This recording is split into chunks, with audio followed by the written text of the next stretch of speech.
นีกุมารมาเสวยราชสัมปันติ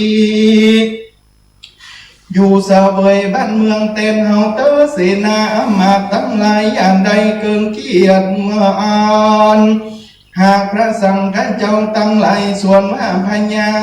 กากาวัฒนาติสาโตนอันใดสร้างมหาวิหารมีพระมารวันใด604 ลังเป็นมหากุศลเป็นอันมากนักหนาอยู่เสวยราชสัมปันติได้64 ปีตามเขตอายุแห่งตนแล้วก็จุติตายไปสู่โลกไปนาเตวีปีส่วนวนางวิหาราเตวี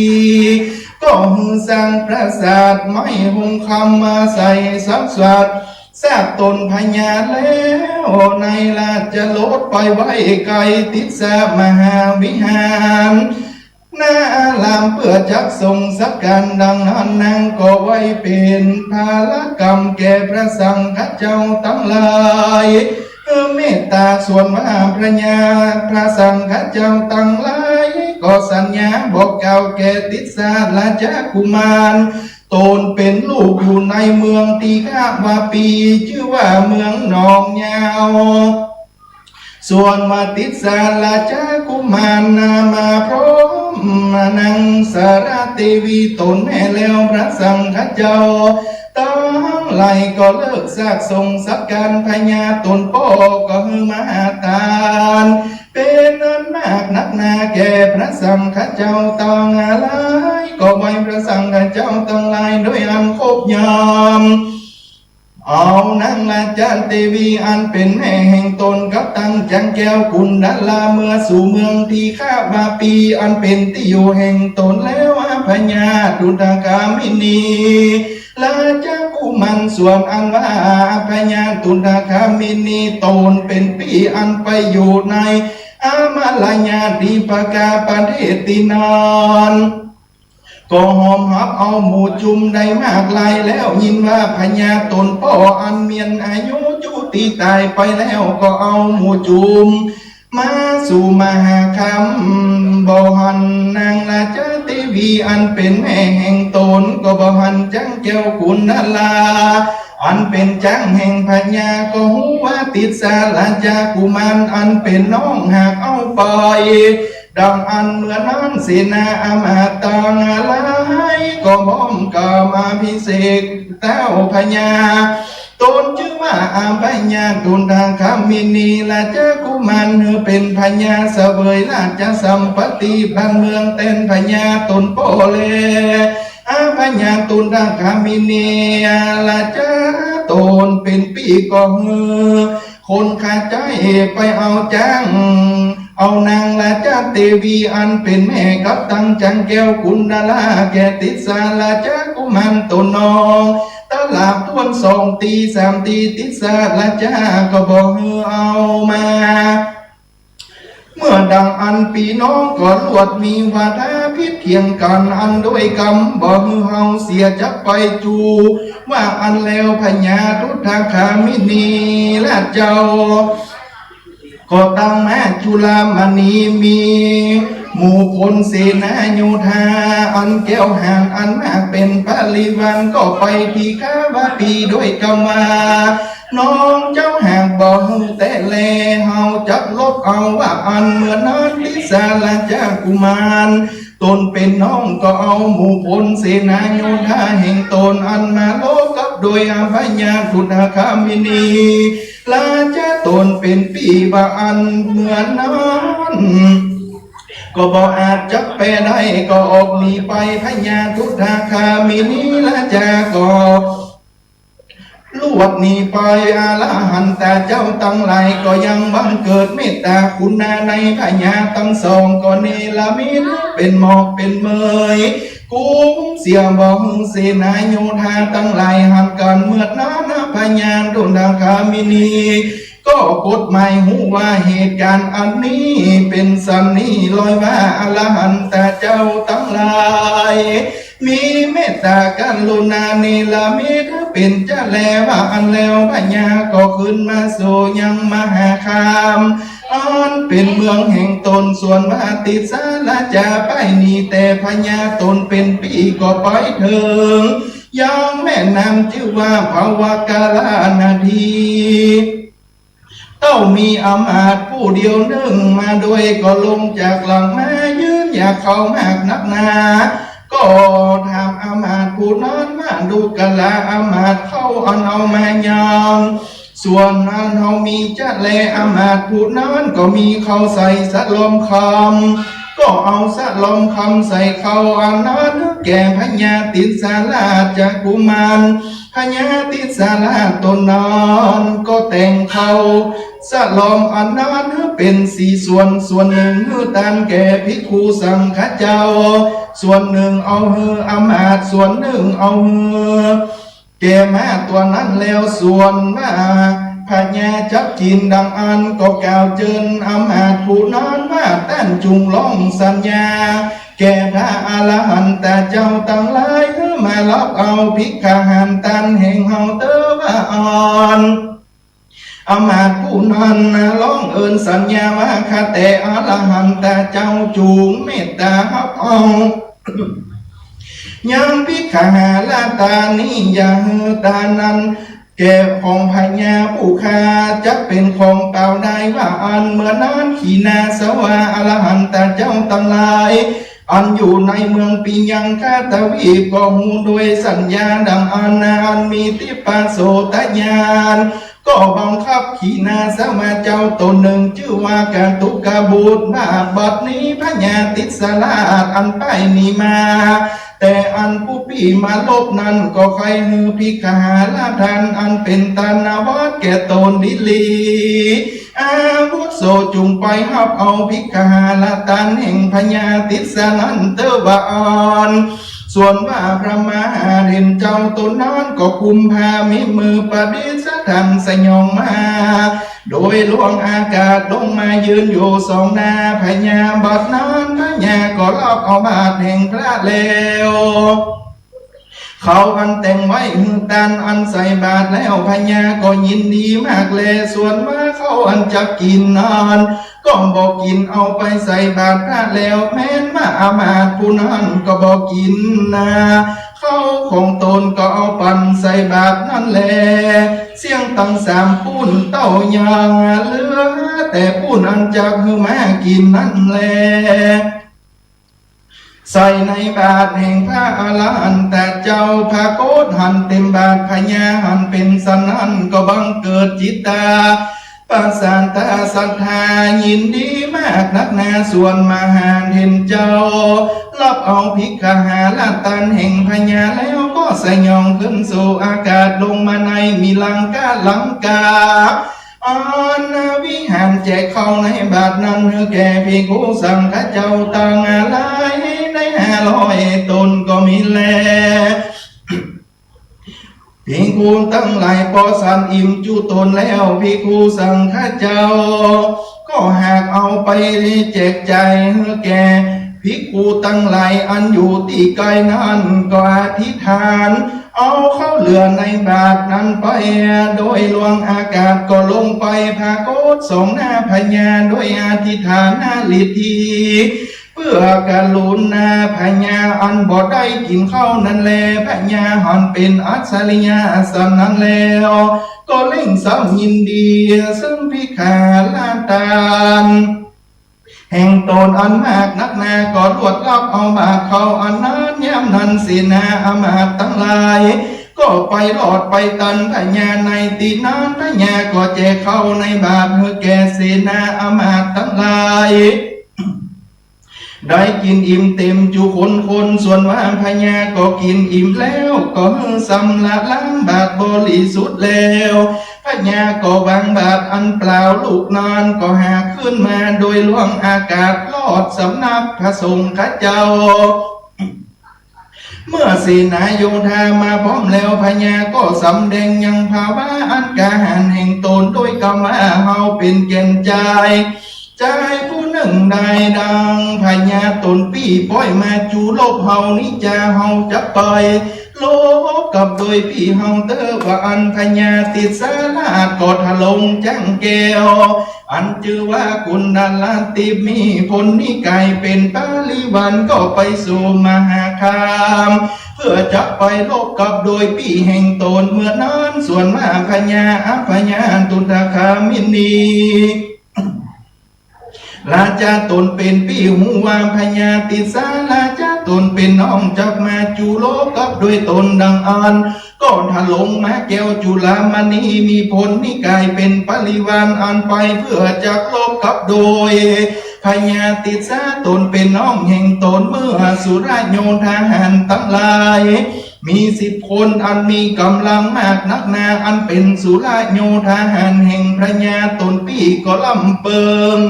ยังกิริยาอันยุทธกรรมอันกระทำลบกันนี้ก็เป็นการอันวินาศสิบหาย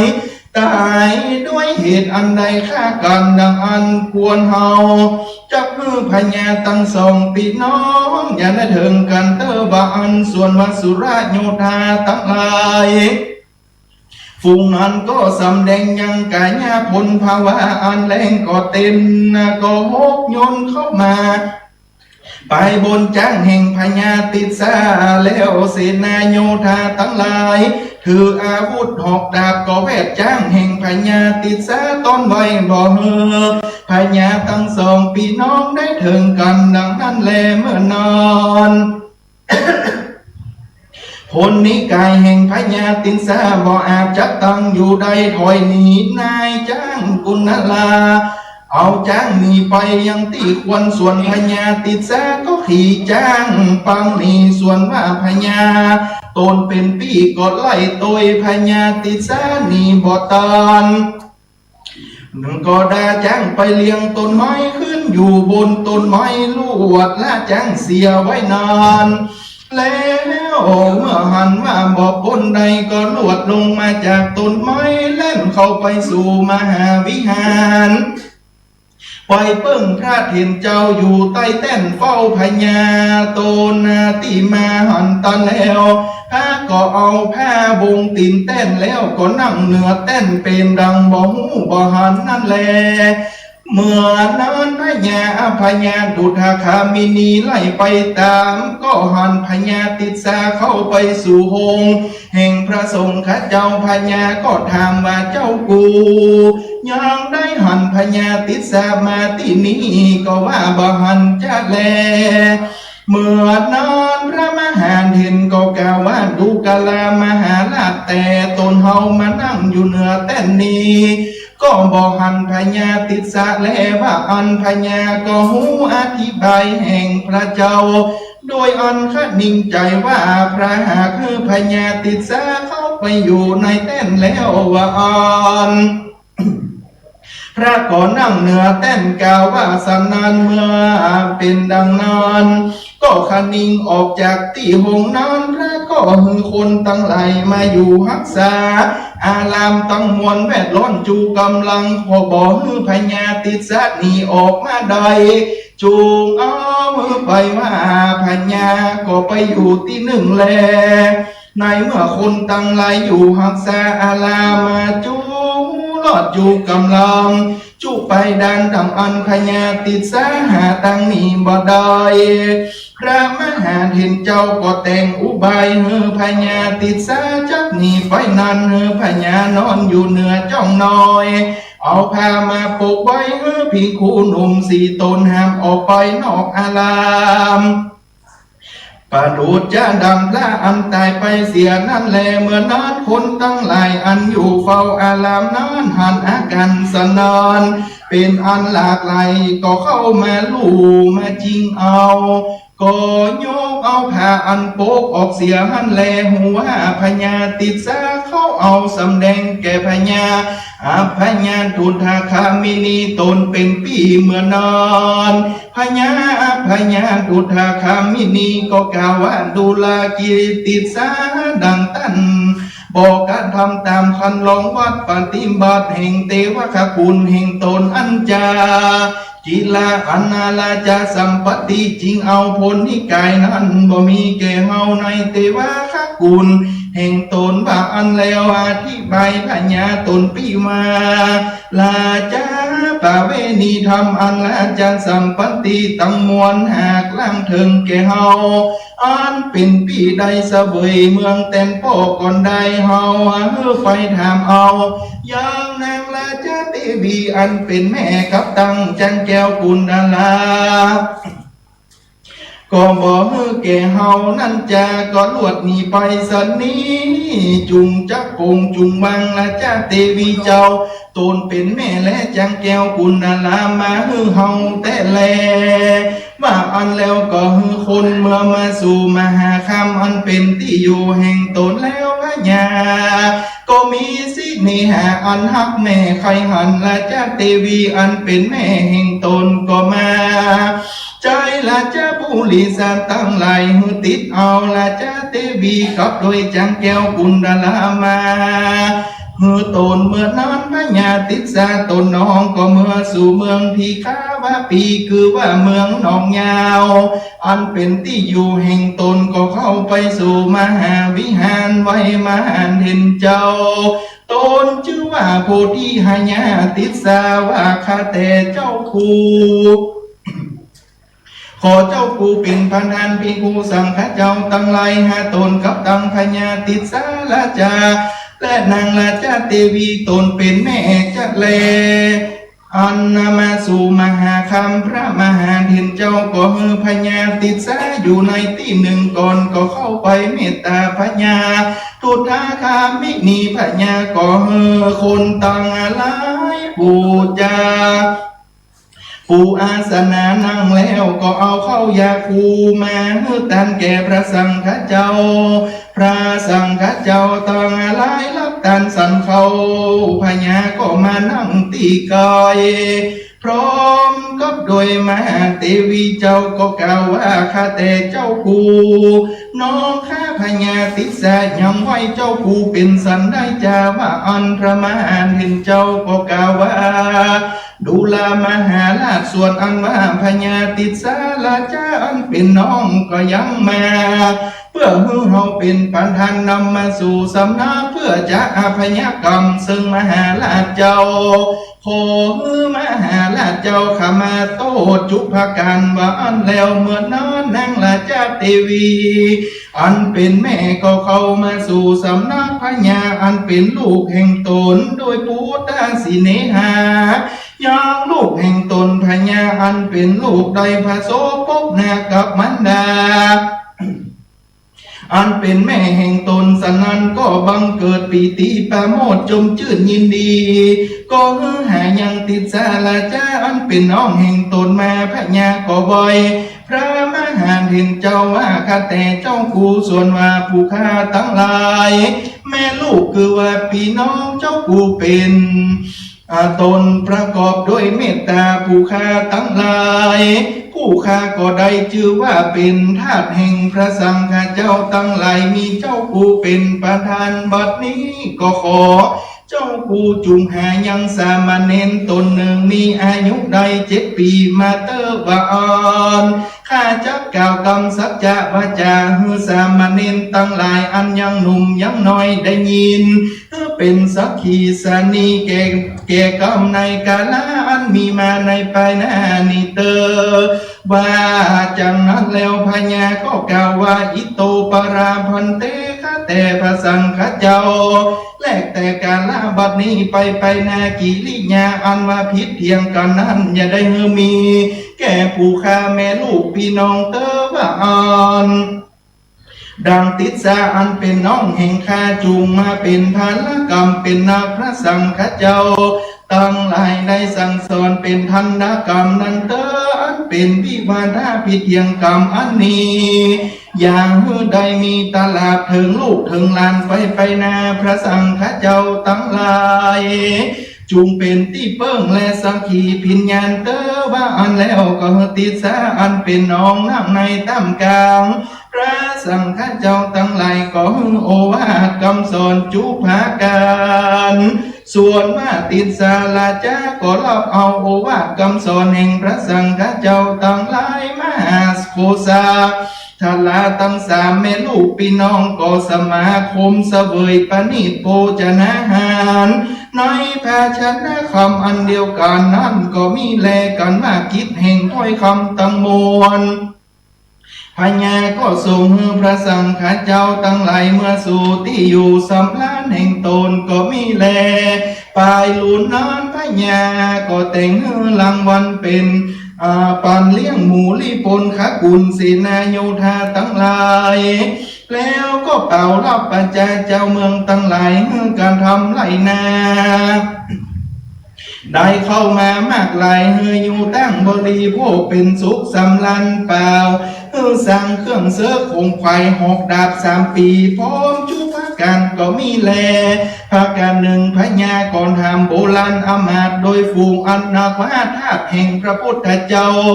พร้อมกับด้วยปู่แห่งเฮาคือว่าพญาเทวนำปิญญาติสาอันประดิษฐานปัจจุไว้เป็นที่สักการะปูจานั้นมีในที่ใดจากพระสถูปเจดีย์เจ้าก็มีในถูปารามอันมีในเมืองอนุราธาปุรานครแต่ดิลีว่าอันเมื่อนั้นโปลานาอามาตทั้งหลายก็ไว้พญาว่าคาแต่มหาราชเจ้าธาตุแห่งพระพุทธเจ้าอันพญาตนเป็นปู่แห่งมหาราชกับตังพระมหามหินดาเถนเจ้าก็หากพร้อมกันปณิสถานบรรจุไว้ในสถูปเจดีย์เจ้าในถูปปารามอันมีในเมืองอนุราธาปุรณากรดิลีหาการหนึ่งปู่แห่งมหาราชเจ้าก็ยังฝังหินศิลาอันจะลึกไว้ในที่นั้นด้วยคำว่าในกาลไปนาหลานฮับตนชื่อว่าอภัยญาตุนทาคามินีจุงจักสังสถูปเจดีย์ในที่นี้เตว่าอ่อนฐานะที่นี้หากเป็น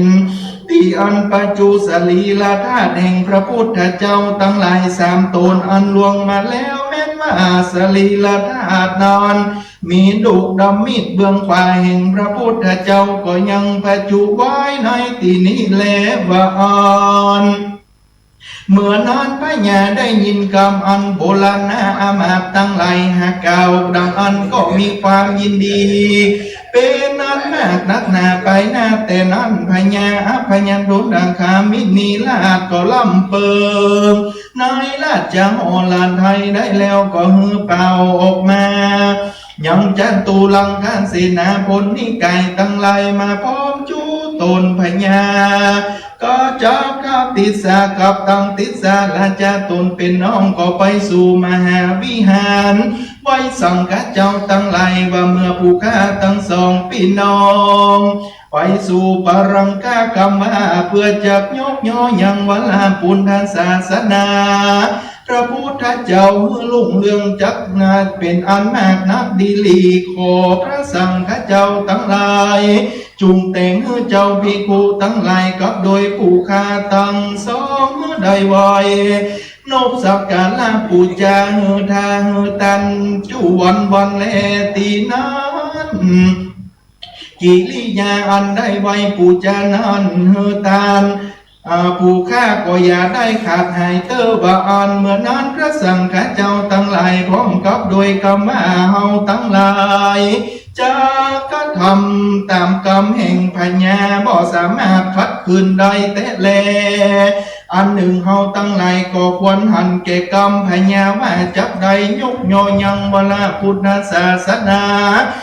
ลุ่งเรืองงามเตอบ่อันเฮาตั้งหลายควรแต่งแปลงแล้วว่าอ่อนก็เจ้าพิงกูตั้งหลาย500 ตนไปกับโดยหมู่พญาเมื่อนั้นพญาดุลคามินีมีจตุลังคาเสนาพลนิไก่ตั้งหลายได้60,000 คนกับตังสุราโยธาหารตั้งหลายนายอันประกอบด้วยกำลังมากนักนามีปัน110 ตนตั้งตนพญาก็ออกไปจากมหาคามานากรไปสู่มาลายาประเทศแลเที่ยวแป่งตังไปสู่เมืองอนุราธาปุรานากร ส่วนว่าพญาทุตคามินีก่อนทะลงจังแก้วคุณด้านลามีจตุลงข้าเสนาแวดล้อมเฝ้าเป็นปาลิบันญาตลาออกไปจากมาลายาประเทศตินันเพื่อจักผเสริญเปกับหมู่ตามินลาพญาทุตคามินีนอน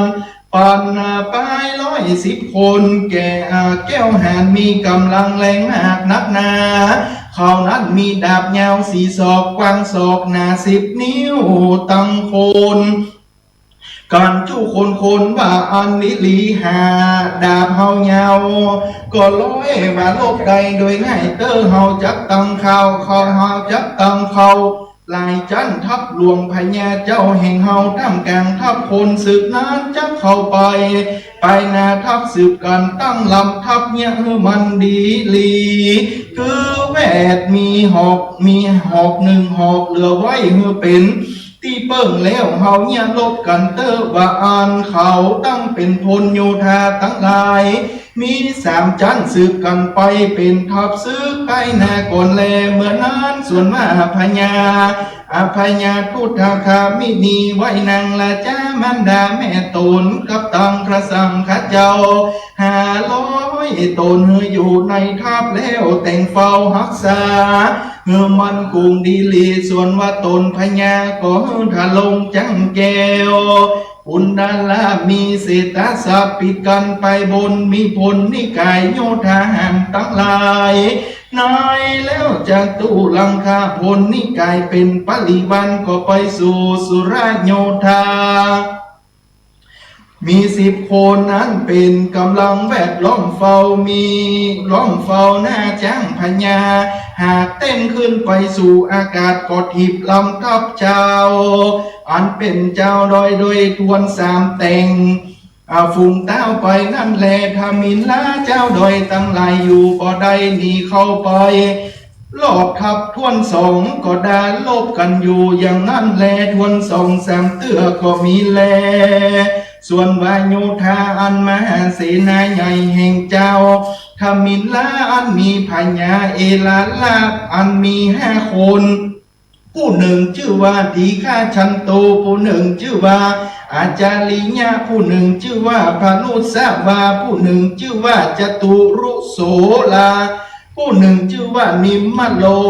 พญาเอลาลาทามินลาเจ้าดอยนั้นกล่าวเซิงสุราโยธาแห่งตนฝูงนั้นว่าดังนี้ดูกะลาเปิ้นตั้งหลายบัดนี้พญาพญาทุตคามินีกับมูลีพลคนซึกมาเพื่อจักลบผจญไปเอาเมืองอนุลานธาแห่งเฮาแล้วและจะจักลบจะแล้วบาอ่อนด้านยังจักใส่ใจอาสาเป็นสันได้จาว่าอันสุลาโยธาตั้งหลายฝูงนี้ก็กล่าวว่าตาแต่มหาราชเป็นเจ้ากิจจาอันลบกับโดยพญาทุตคามินีอันนั้นจุงไว้เป็นนักแก่ผู้ฆ่าตั้งหลายเตอว่าอันผู้ฆ่าตั้งหลายขออาสาจะแลว่าอันเหตุนั้นถ้ามินลาเจ้าโดยตั้งหลายมีมากหลายนักพมันคูเป็นนี1ก็ออกเป็นปาลิวันพญาออกจากเวียงอนุลาธาไปเพื่อจักลบกับโดยพญาทุตคามินีส่วนว่ามหาเสนาธามินลาตั้ง500 คนนั้นก็พร้อมกับโดยก็พร้อมกันดังอันสุราโยธาแห่งพญาทุตคามินีลอดจุไฟส่วนว่าพญาเอลาลาอันเป็นอันพลเสนาหารแห่งตนหากแวดล้อมแล้วก็ขจัดหนีไปบ่อาจจักลบโดยพญาได้ก็หนีขึ้นมาโดยอันใส่ใจว่าจักเมื่อสู่เวียงอนุลาธาจะแลลบดังอันส่วนมาพญาทุตคามินีก็กล่าวเป็นกรรมสีหนาฏมาสุลาโยธาตั้งหลายจุงไล่คาทามินลาตายอย่าเหลือสักคนเดียวว่าอันเตอจุงไล่คาเอาพญาอุลาลาอย่าได้รอดไปว่าอ่อน เมื่อนั้นพญาอุลาลามเมื่อเข้าประตูเวียงข้างใต้ก็เข้าบ่ได้เพราะว่าตนออกไปจากเวียงหนวันออกประตูเพิกนั้นก็หับไว้มันบ่อาจจับใครใดเมื่อนั้นพญาเอลาลาก็ใส่ใจว่าจับไปเข้าเวียงประตูหนวันออกอันบ่ตันเข้าไปใดพญาทุตคามินีก็ใส่จังแก้วกุณลาเข้าไปตัวลวดไล่ตันพญาอุลาลาแล้วพญาอุลาลาลอยว่าจ้างเข้ามาต่อก็บ่สามารถจับหนีไปได้ก็ลวดหมอบกับหัวจ้างอยู่ที่นั่นก็ใส่จังแก้วกุณลาเข้าไปแต่งพญาอุลาลาก็ลวดเต้าไปในตีนอนพญาอุลาลาก็กลับโดยจ้างนอนก็เล่นเข้าไปตัดเอาหัวพญาอุลาลาลวดได้ไปในตีนอนพระญาอภญานตุนาคามินีสงครามขาเซิกอันตนหากใดพระโจรแป้แล้วตั้งจตุรงคานเสนาโยธาตั้งหลายหลังเข้าเวียงอนุราธานครก็ตีกองเต่าโดยกรรมบัดนี้พระองค์เอาเป็นลูกเป็นหลานสืบราชวงศาแห่งพญาวิจัยญาอันเป็นเก้าเป็นเงาแห่งราชวงศ์นั้นพญาเทวนัมปิญาติสามาห้องก่อพระโจรแต่ทมินลาคาเสกตั้งหลายก็หากแล้วโดยผสมสมมานาแห่งเฮาดิลียาเจ้าเมืองตั้งหลายสถานยันกว่าแต่ภัยอันใดตีมีใจจมชื่นยินดีจุงกระทำคารวะเนี่ยให้เงียบนาสร้างบันแต่งส่วนกระทำกุศลสร้างบุญทานหักษาศีลฟังธรรมเป็นสุขแต่ว่าอ่านเมื่อนานพระญาก็คบยำละจะวงศาประการหนึ่งก็ใส่ใจว่าพญาเอลาลาผู้นอนก็หากเป็นเชื้อชาติราชวงศ์สามาแต่เป็นเด็กน้อยสองคนอันเป็นลูกแห่งนางกุเวลาวันนายักขินีอันพญาวิจัยญาลาตนเป็นปุมรแห่งเฮาหากสังวาสกับโดยนางกุเวลาวันนายักขินีมีเด็กน้อยสองคนนั้นก็ตั้งคนตั้งสองก็ไปอยู่ก็ลวดเป็นเจ้าเมืองทำมินลาดเจ้าดอยก็เป็นอันแพ่มากลายกันแลป้อยถือของมิจฉาทิฏฐิบอกภาษาท่ายินดีในพุทธศาสนาเขาก็ลวดพระโจรแป้กำจัดเสียเป็นสนีพญาก็ลำเปิงดังนี้แล้วก็แปลงสร้างปราสาทไม้ลงคำไปใส่สรีระซากตนพญา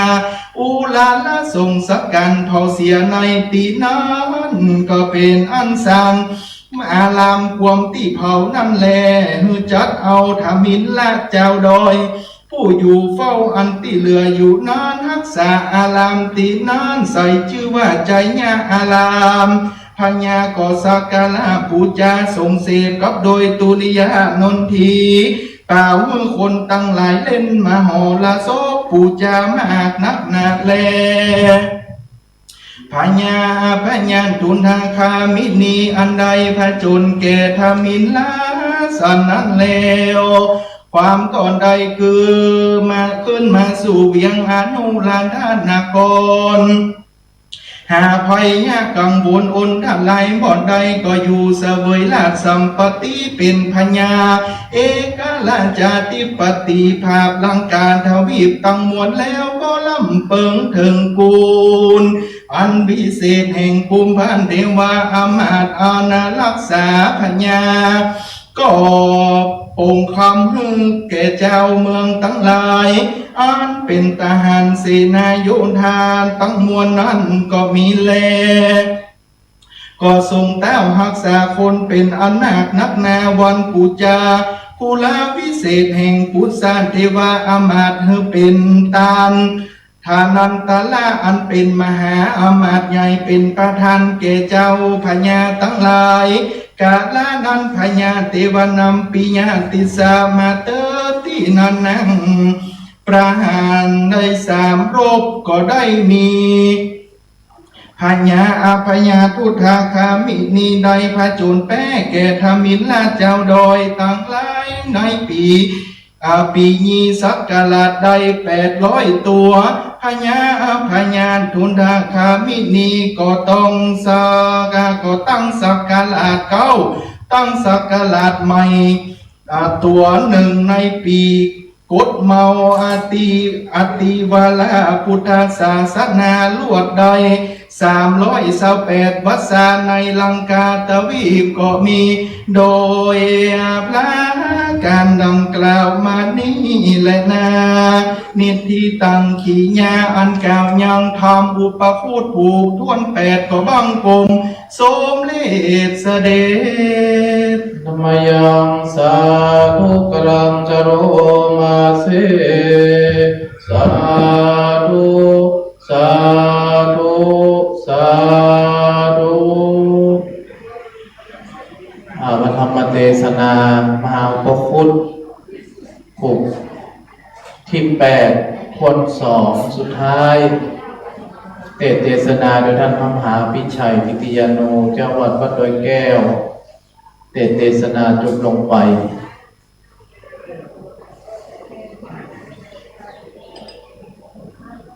ญาติโยมที่จะเข้าประเคนก็มา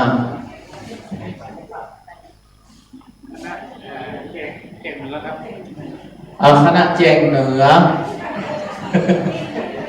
คณะแจงเหนือเป็นเจ้าภาพเนอะเอาส่งตัวแทนมาเด็กหญิงแก้วเงินเข้าประเคน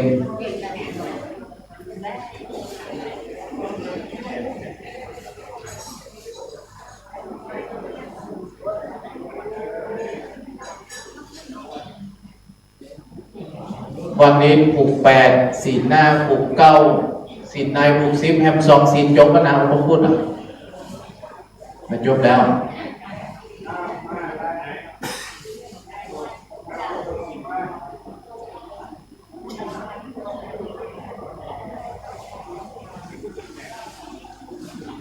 เดี๋ยวท่านมหาเพื่อนจะได้สรุปผู้ฟังโอ้วันนี้เลิกยาว5 โมงอยู่ยาวเนาะ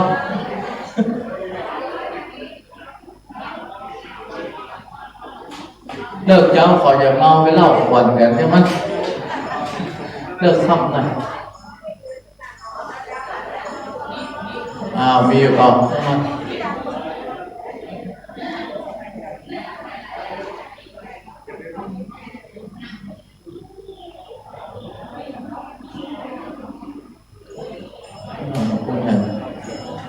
เก็บใส่นะใส่เลยบ้วนเกณฑ์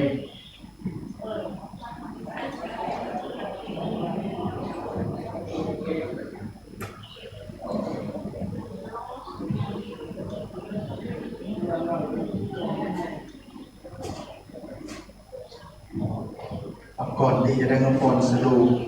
การทำพวกนี้เหมือนจะย้อนพระเจ้าพุทธคามินีนี่เริ่มแรกมาทำก็บอกว่าพิษกับพญาตนเป็นป้อกระลวดหนีไปอยู่เมืองอาพยะนะครับมาลายะทวีปพอพิษกับป้อแล้วก็หนีไปทีนี้ป้อตัวเก่าเนี่ยก็นิมนต์พระสังฆเจ้านะบอกตอนนี้พระสังฆเจ้าตั้งหลายว่าข้ากับลูกเนี่ยสืบไปหน้าก่อนถ้าข้าแต่ไปนะให้ลูกมาขึ้นเต็นเหนียนะให้อภัยญาตุกคามีมาเป็นเจ้าเต็นเหนียก็บอกพระสังฆเจ้าตั้งหลายทีนี้ก็เมื่อเฮือตานเสร็จแล้วประเหินวันนั้นอายุได้64 ปีตนพ่อของอภัยญาคามินีนี่ก็ตาย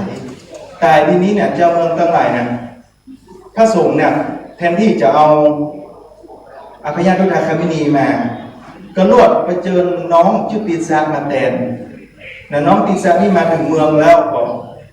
เอาจานแก้วของพญาที่เป็นจานทรงพญาเนี่ยชื่อว่าปุณณราชกับเอาแม่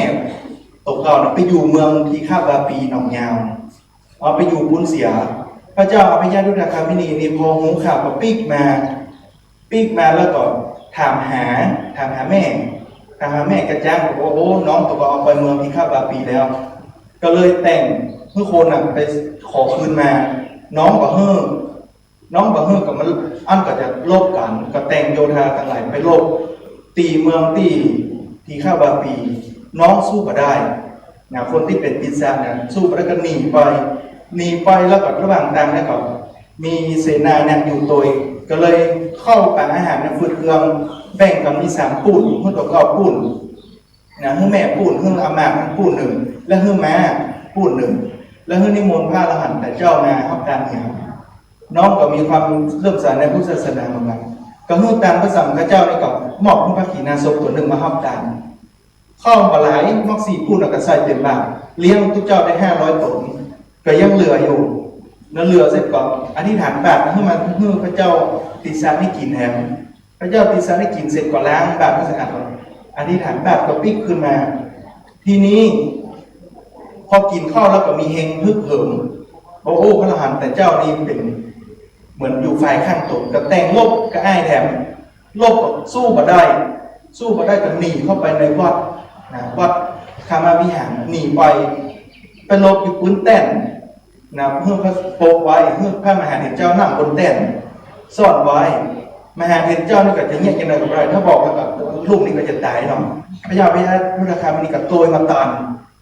พระคุณเจ้าหันติสะก่อนหันติสะน้องข้าก่อนพระมหาเถรเราตั้งแต่ข้ามานั่งที่บหันตั้งแต่ข้าพัดนั่งบนแต้นที่บหันพระเจ้าเป็นดินนี่พระบอกหูว่าทุกเจ้านี่ช่วยน้องตัวเก่าแล้วมันน้องตัวให้อยู่ปืนเนี่ยแล้วก็หานเข้ามาอยู่แล้วพระเจ้าว่าหานกันเลยทุกคนล้อมวัดไว้พอล้อมวัดไว้ปุ๊บพระสังฆเจ้าก็จะช่วยติสะเนี่ยนะก็แต่งให้เป็นคนตายเอาผ้าโปกไว้ออกไปเสียมูคนที่อยู่เฝ้ากับหันอาการมันแปลกประหลาดหน่อยก็เลยปกยับไว้นะยับขึ้นมาบอกว่ากับไปส่งเมื่อพญารุทธคามินี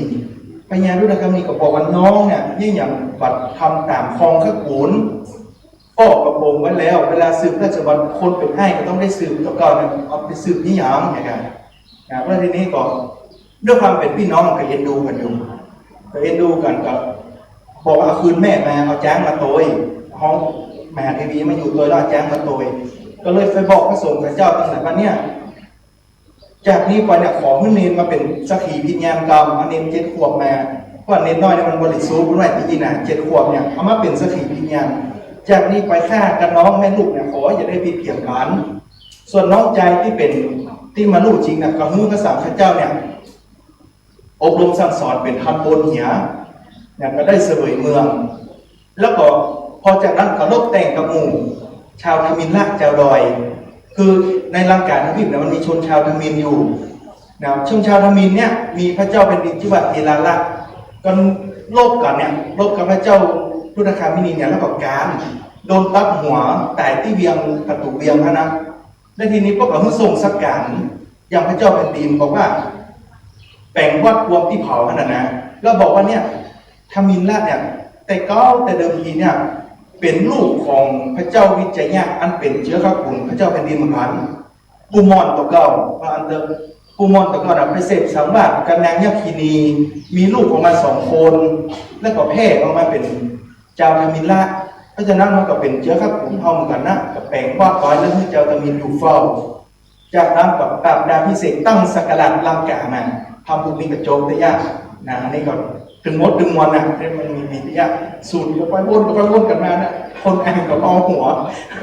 แต่ที่จริงอ่านกับโจมได้ยากนะมอบแต่งสักการะลังกาวีบกันโจมของพระเจ้าด้วยนะคำนี้ต่อไปก็จะได้ในหนังสือเป็นเพื่อบอลเป็นหนังสืออะไร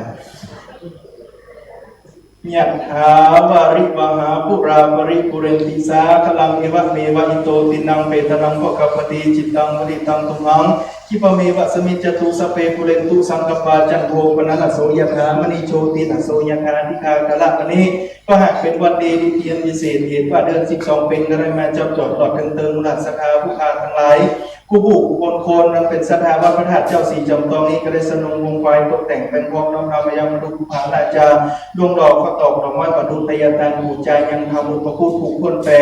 ในดีคากาลาปณีบุญกุศลนาสีภายฝากตลอดไปถึงยังก็เกิดไม่กายผู้ไม่หม่อนสัมปันตวงแสนยุติตายจากโลกนี้ไปแล้วพอดีเจ้ากรรมในายเวรเจ้ากินจตาเทวบุตรเทวดาพวกเข้าพวกเกศทักษาจตาตนตัวเจ้าบ้านของเงินพญายินพญาพงพญายมราชตั้งพุทธนักน้ำต่ำใต้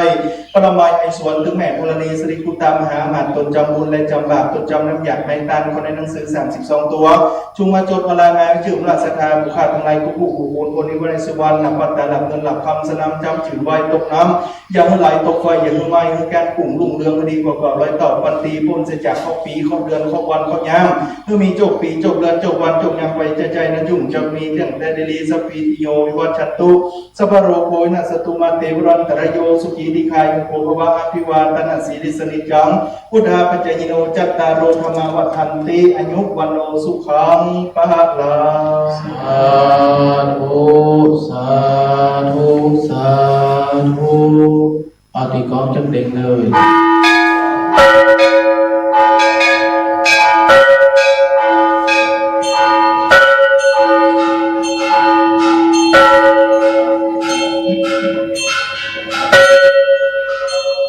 โยมแก้วมา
ขออนุโมทนาญาติโยมท่านทั้งหลายทุกผู้ทุกคนทุกท่านที่มาสร้างบารมีตั้งแต่ทานบารมีศีลบารมีเนกขัมมะบารมีอธิษฐานบารมีเป็นต้นการบำเพ็ญบารมีนี่ก็พระพุทธเจ้าเอากว่าจะได้ตรัสเป็นองค์สมเด็จพระสัมมาสัมพุทธเจ้าก็หลายภพหลายชาติอันนี้ก็เหมือนกันว่าเราได้ฟังธรรมได้คติอยู่อย่างหนึ่งว่าผลบุญนี่ถ้าหากว่ายังมาถึงตีสุงอมคือว่าเราสร้างประดิษฐ์ประเดี๋ยวนี้จะให้มันออกผลออกหน่วยประดิษฐ์ประเดี๋ยวก็ยากอย่าเอาปลูกกระแตงปลูกพริกปลูกอย่างไม่ใช่ว่าปลูกวันนี้จะได้กินวันนี้แต่ว่าที่เพิ่นปลูกวันนี้ได้กินวันนี้ได้ก็ไปทั้งแมคโครโลตัสอันนี้ก็เป็นสมัย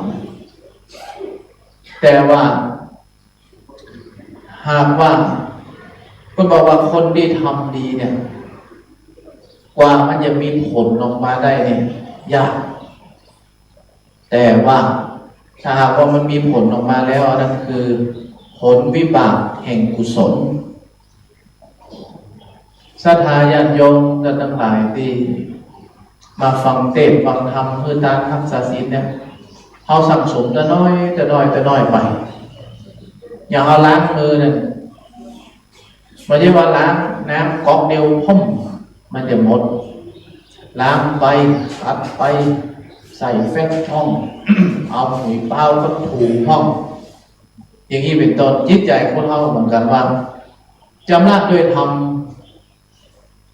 2-3 ครั้งนี่มันผมบาจะพ้นจะใส่ได้จากนั้นเฮานี่หมั่นชำระคือหมั่นฟังเทศฟังสวดอย่างนี้จำละไปเดินน้อยอย่างวันนี้นี่เราฟังได้แต่เมื่อ3 โมงตั้งแต่3 โมงถึง5 โมงไปมาเดียวนี้เราชำระจิตใจไปอยู่2 ชั่วโมงไปเพราะนั้น เป็นดีหน้าอนุโมทนาว่าน้อยคนที่จะได้เข้าวัดน้อยคนที่จะได้รักษาศีลน้อยคนที่ได้ฟังธรรมและกระชำระจิตใจแบบนี้ศรัทธาที่ได้มาวัดได้มารักษาศีลฟังธรรมเนี่ยดีใจดีใจว่าเฮาเนี่ยเกิดมาปักพุทธศาสนาปักพระธาตุเจ้าได้อยู่ห่มอยู่เงาพระธาตุเจ้าคือตามรักษาศีลไปแบบนี้คือดีใจว่าเฮายังมีสุขภาพแข็งแรงเฮายังมีหูดีตาดีแข้งขาดีมาวัดมาวาได้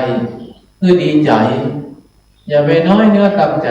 ที่มันเจ็บมันน้อยนี่น้อยบ่ต้องให้มันเป็นอุปสรรคเฮาเพราะนั้นเฮาฝ่าฟันอุปสรรคนี้มาได้ก็ถือว่าเป็นหน้าบุญดีเฮาเนี่ยได้มาสร้างบารมีให้กับตัวเก่าในเมื่อเฮาสร้างบารมีให้กับตัวเก่าไผก็รู้เอาไปมาได้มีเรื่องอยู่เรื่องหนึ่ง ครูบาฟังเนอร์ครูบานี่เป็นครูบาหลักอ่อนไม่ใช่ครูบาเท่าครูบาแก่เนี่ยเอาเวลาบรรยายในการนั่งอยู่เป็นปกติอย่าไปลุกปูนผ่านไปมาเพราะว่าคนที่เพิ่งตั้งใจฟังนั้นอาจจะเป็นคนห้องว่าอันตรายยิ่งกระทำใจเพื่อกำลังเป็นกุศลนี่อย่าไปพุกพักไปมาฟังให้มันแล้วก็แบบกว่าลุกไปครูบาเนี่ยจะบำเพ็ญสิ่งไหนบ้างเอาแก้วแก่นหนึ่งไปแก้วแก่นน้อยแก้วใสๆแก้วอะไรอย่างมองเอาไปคือครูบาตันหลวงปู่ครูบาตันอยู่ก้อนปู่อินครูบาเนี่ยกับปลาลูกศิษย์ลูกหามันเข้ามาเอายื่นครูบาตันหลวงปู่ครูบาตันว่าเอาไม้หยังครูบาน้อยนะก็บอกว่าหลวงปู่ช่วยแผ่บารมีลงในแก้วนี้หน่อยครูบาตันตอบว่าใหญ่ทุกเจ้านี่เป็นผีบ้าลูกศิษย์ลูกหาเป็น100หน้าจังแพ็คหมดครูบานี่ผีบ้าตู้นี่ผีบ้าอย่างไรครูบาน้อยนั่นถามบารมีที่ไหนมันจะไปแผ่ลงในแก้วได้ต้องบำเพ็ญคนเดียวภาวนาคนเดียวรักษาศีลคนเดียวครูบาน้อยนั่นก็เลยเข้าใจเนี่ยที่ครูบาอาจารย์แต่ก่อนเป็นบ้าแหงเนี่ยบางครั้งบางทีนี่กู้ก้อยผมเรื่องก็จะเป็นเรื่องนี้ตู้นี่ผีบ้าเนี่ยบารมีอย่างไม่มีในแก้วเนี่ยต้องภาวนาคนเดียวถึงจะได้ศรัทธาเขาเหมือนกันบางอันอาตมาเตือนเบาๆเนี่ยมันใครรู้เรื่องเขาต้องมันแหงหน่อยอันนี้เป็นยาฉีดนี่มันเจ็บหน่อยแต่หายเลยยาตาเนี่ยเรื่องมันไม่หายเนี่ยติดผ้าไว้พ่องติดอย่างพ่องอันนี้ก็ยาฉีดไปเลยก็หายตำเดียวหายเลยอันนี้เขาก็ได้มารักษาศีลกินด้านนี้ก็เป็นหน้าบุญเฮาเด้อสุดท้ายนี้ก็อนุโมทนากุศลบุญตามนี้ได้ยากินพ่องได้ยาฉีดพ่องยาทาพ่องก็มันปั้มเป็นไปแต่น้อยฟังมีข้างหน้า ถ้าหากว่าเอาบัดทอบัดพายไปบัดเดินไปฝั่งนั้น จะเลื่อนเข้ามาหาเฮาในก็ยากเพราะฉะนั้นเราต้องพายไปเตียวไปขอพระศรัทธาอย่าได้ย่อท้อในการสร้างกุศลผลบุญกุศลผลบุญอันนี้ก็ขออุดหนุนท่านทั้งหลายในมีอายุมันยืนยาวมีสุขถึงกายถึงใจมีพละกำลังมาวัดมาวามีอายุวันนะมีวันนะอยู่พันทุกผ่องใสสุขก็คือสุขถึงกายถึงใจวันนะอยู่พันทุกผ่องใสเหมือนกันทุกท่านทุกคนเถิด